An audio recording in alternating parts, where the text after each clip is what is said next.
Hello viewers, this is Jay, back with another educational car video for you. And today I am going to show you how to troubleshoot a cooling system. Now, I always start with the basics, the obvious. Check for leaks. Just look up right under the engine. If you don't see anything on the ground, then you don't got anything. We've got this, but this is from a previous car. But anyways, no leaks. Check up on the chassis. Do you see anything dripping off of it? That'll give you a clue to where it's dripping from if you do have a leak. It's all about areas. Anyway, the next thing you check is the next most obvious thing. Do you have engine coolant, people? Look inside of there. As you can see, there's coolant down there. And it's green. That's important. Anyway, now that the obvious is out of the way, we don't have a leak, we actually have coolant. Start the car.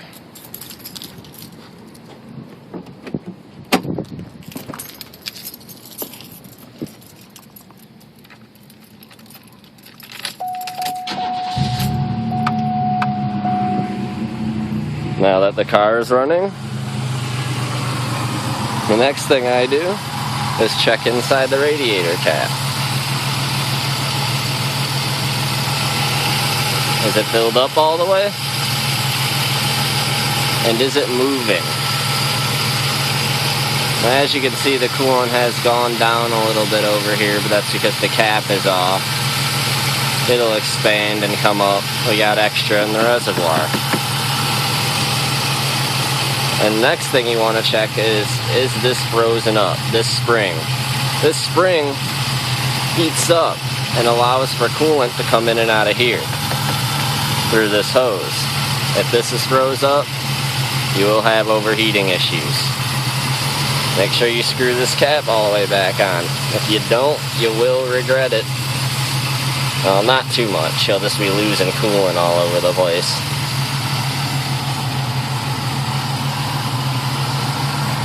Now when you have that cap off, check to see if you can see it flowing.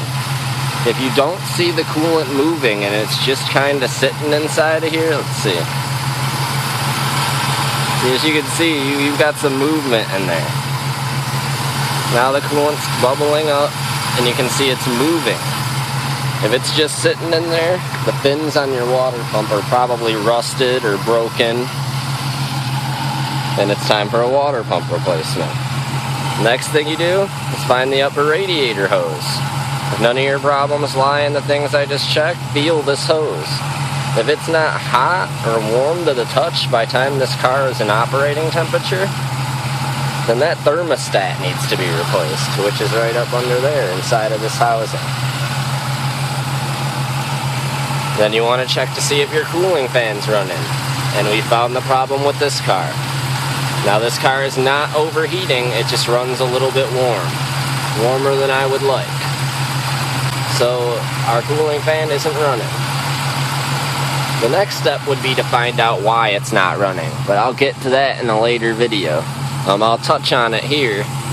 What I start by doing is I touch a wire from the positive battery cable or the post to that connector down where the fan hooks in at. I don't know if you can see that, but if that fan runs, the fan's not bad. It's in the relay or the wires, which I will touch on in another video. But if you run out of things to check and none of that is it, I've got a couple more possibilities for you. Now some cars have a transmission cooler inside of the radiator. Now you'll have to check with a service manual or with your specs to see. Some have a separate transmission cooler, but some run it through the radiator. And if so, sometimes inside the radiator it busts apart and then leaks into the coolant. That could also cause an issue. But the worst thing that can be wrong during an overheating situation is the head gasket. Lots of time, lots of money to fix, especially if you don't know how to do it yourself. But the things that I do to check to see if my head gasket is blown is things we've already looked at. We looked inside of here and in here. Was the coolant green, clean? Did it look like maybe there was oil inside of it? If it is, it'll look like a milky brown substance inside of there. And another thing you can check to see if your head gasket's going: inside the oil cap, does it look like there's milky substance in there? Now, a little bit of it is natural. You get some blow by naturally in engines, but a whole bunch of it is just bad, and that's just oil in there. That's not bad. Look down inside of your valve cover. Do you see any milky gunk down there? And make sure you always put your oil cap back on tight. Another thing you can check is, are there water bubbles or droplets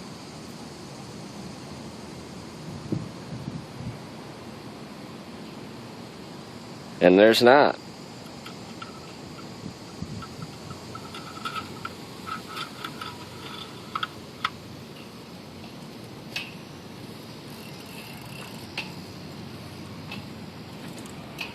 The people are out riding their bikes today, folks. Man, they're all over the place today. It's like it would be National Bike Riding Day. But anyways, that's just a couple things you can check for head gasket. Another thing you want to watch out for is when that radiator cap is off like I had it, there'll be a lot of bubbling. Another thing you can use to check is you can buy just from the auto parts store. You can buy a head gasket tester for the radiator that hooks up to the top. You pour a little blue fluid in it, and it turns green if there's combustion gases inside of your radiator. And those are just some of the basics of troubleshooting a cooling system. Please rate and subscribe. Have a good day.